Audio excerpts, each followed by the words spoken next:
Good morning and welcome to Begin in the Word. Our text today comes from Proverbs chapter 30, verse 24 through 28. Four things on earth are small, but they are exceedingly wise. The ants are a people not strong, yet they provide their food in the summer. The rock badgers are a people not mighty, yet they make their homes in the cliffs. The locusts have no king, yet all of them march in rank. The lizard you can take in your hands, yet it is in kings' palaces. We've been working through Proverbs chapter 30. It was written by a man named Agur.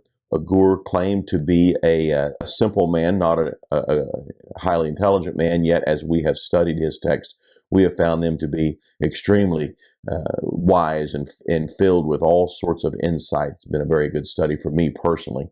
Agur is believed by most to be a post-exilic rabbi, and most of his proverbs that he wrote are in the Hebrew poetry form of a numeric or a list of things. As we've worked through the book of Proverbs, we observed that the book of Proverbs takes the data, the information, the law that was given in the Torah, and helps us get insight from that law, helps us see wisdom. In other words, the law tells us what it is we're supposed to do. The book of Proverbs gives us insight and wisdom into how to accomplish those things. And today is a good example of that. The old law commanded in Genesis chapter 1, verse 26, then God said, let us make man in our image after our likeness. Let them have dominion over the fish of the sea, over the birds of the heaven, and over the livestock, and over all the earth, and over every creeping thing that creeps on the earth. God had commanded man to have dominion over all the earth. God created this earth for man. He put man here, and he wants man to have dominion over this earth. And of course, God has told us how to do that. This particular proverb talks about taking on that role without excuses. And it gives us four examples of animals that we can look at to help understand how not to make excuses. The poetic structure, as we mentioned, is numeric for this. It is four phrases. The first phrase considers the ant. The second phrase considers the rock badger. The third phrase considers the locust. The fourth phrase considers the lizard. For each of these phrases, we're given an action verb regarding this particular animal, and then we're told yet. And what it amounts to is each animal we're told it actively has a weakness. In this case, in the case of the first one, for example, the ants are a people not strong, yet they do something. The rock badgers are a people not mighty, yet they do something. The locusts have no king, yet they do something. The lizard is small enough that you can take it in your hands, yet it's in king's palaces. And in doing that, it sets up a catchword for us, and the catchword is the word yet. The word yet is repeated in each of the four phrases.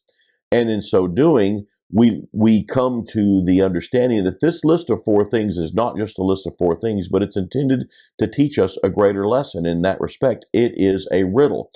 The riddle is simply this. What is it these four animals are teaching us? What's the moral being taught here? And of course, as we showed on the previous slide, the moral of this list is don't make excuses. The ants don't make excuses, the rock badgers, and so on. Well, in order to understand this in a better way, let's look at each of these individually. First, the ants are a people not strong, yet they provide their food in the summer. The ants' weakness, their particular challenge, is that they're a people not strong. If you look at an ant, a very small creature, you could walk right over them and never know that they were there. They're not mighty on the face of the earth. Yet, in spite of that weakness, in spite of that challenge, they provide their food in the summer. If you've ever watched ants, you might have seen something very similar to this photograph we're showing, that ants can do amazing things. Ants can carry over 10 times their weight. Ants will work all through the summer, carrying little bits of leaves and other things back to their den. We've seen where ants have walked through the jungle, and they've walked through a path so much till they have carved out a path in the grass. Here, these ants are working to put a stick over this gap so they can walk back and forth to the source of food and bring it back to their den. The ants have incredible challenges due to their size, and the challenges of the world that's before them. Yet, they get their job done. The reason? No excuses. You ever walk along and stop and see an ant explaining to another ant why it is he can't do what he's supposed to do? Of course not. Ants don't make excuses. The rock badgers are a people not mighty, yet they make their homes in the cliff. This rock badger is a creature similar to maybe a prairie dog, we might think of it. This rock badger has its challenges. Its challenges, it's a people not mighty. They're a fairly humble creature. They're quite skittish. They're afraid of things that come around them. Yet they make their homes in the cliffs. And what's the significance of this? In the biblical times, armies loved to have the high ground. David would always fight the Philistines from the high ground.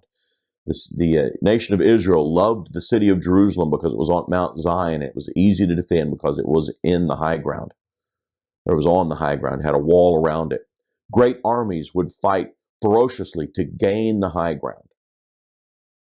Here are these badgers. They're not a great army. They're not ferocious fighters. Yet they hold the high ground. No excuses. The next one is the Locus. The locusts have no king, yet all of them march in rank. Locusts are animals very similar to a grasshopper. Matter of fact, sometimes grasshoppers are referred to as locusts. And they travel in great numbers. They travel in great armies. If you have witnessed a plague of locusts come upon agricultural fields here in the Midwest, you will note that the sky sometimes turns dark with them. They come in such great numbers.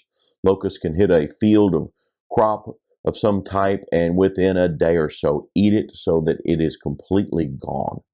It is an amazing thing what a cloud of locusts can accomplish. There is no leader. They don't have ranks. They don't have supervisors or kings. No authority structure so far as you can tell. They just show up and do their job. The locust has a challenge, and that challenge is they seem to be leaderless, yet they get their job done. They show up in great numbers and the work is accomplished. They do this because they're not waiting for somebody to tell them what to do. They're not waiting for somebody to take the lead. They show up and get to work. The locusts make no excuses. The lizard you can take in your hands, yet it is in kings' palaces. When I was a boy, we used to play with lizards. These small lizards would run around. We would catch them. It was a challenge to catch them because they're pretty fast, but we'd catch them and play with them. They're a harmless creature, these small lizards. The gecko is probably what's in view in this text. It's a small and harmless creature. You can take it in your hands. We have before us a photograph of a palace in Italy in the city of Sicily. In this photograph, when it was taken, the person that took it didn't realize that there was a lizard on this golden pole over here, and I have it blown up here on the left so you can see it. This lizard didn't care that there was somebody taking a picture. He didn't care that this was a great, expensive palace in Italy. He didn't care that it was in the historic city of Sicily. It didn't matter. He needed a place to live. He is living in a king's palace. Why does the lizard live here? He's a small, apparently quite helpless creature. Because he doesn't know that he has a challenge. He doesn't know that he has a weakness. He makes no excuses. So what's our takeaway? No matter what your circumstances, challenges, or failings, stop making excuses. God intends for humans to accomplish great things. He put us on this earth, gave us dominion over this earth, over everything on the earth. Give us commandments as to how to accomplish that so that it brings forth God's glory. He intends for us to accomplish great things, and this proverb shows that. If the rock badger can accomplish great things, if the ant can accomplish great things, if the locust, if the lizard, if they can accomplish great things by not making excuses, what can you and I do? In the final analysis, stop making excuses for your situation. Stop it. Take the tasks that are before you, put your shoulder to them, and accomplish them.